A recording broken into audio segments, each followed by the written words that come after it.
শ্ৰী হিমন্ত বিশ্ব শৰ্মা,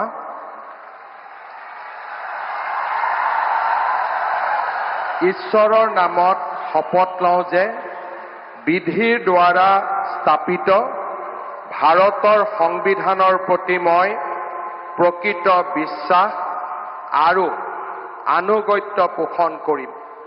মই ভাৰতৰ সাৰ্বভৌমত্ব আৰু অখণ্ডতা অক্ষুণ্ণ ৰাখিম।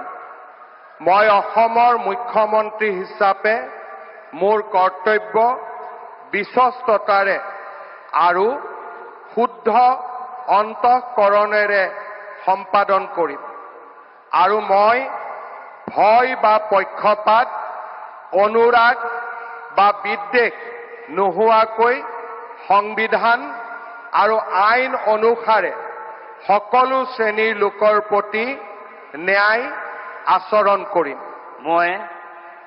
মই শ্ৰী হিমন্ত বিশ্ব শৰ্মা ঈশ্বৰৰ নামত শপত লওঁ যে মই অসমৰ মুখ্যমন্ত্ৰী হিচাপে মোৰ কৰ্তব্যৰ যথাযথ সম্পাদনৰ বাবে আৱশ্যক হোৱাৰ বাহিৰে মই এনে বিষয় যি অসমৰ মুখ্যমন্ত্ৰী হিচাপে মোৰ বিবেচনাৰ বাবে অনা হ'ব বা মোৰ জ্ঞাত হ'ব তেনে বিষয় মই কোনো ব্যক্তি বা ব্যক্তিসকলৰ ওচৰত প্ৰত্যক্ষ বা পৰোক্ষভাৱে অৱগত বা প্ৰকাশ নকৰিম।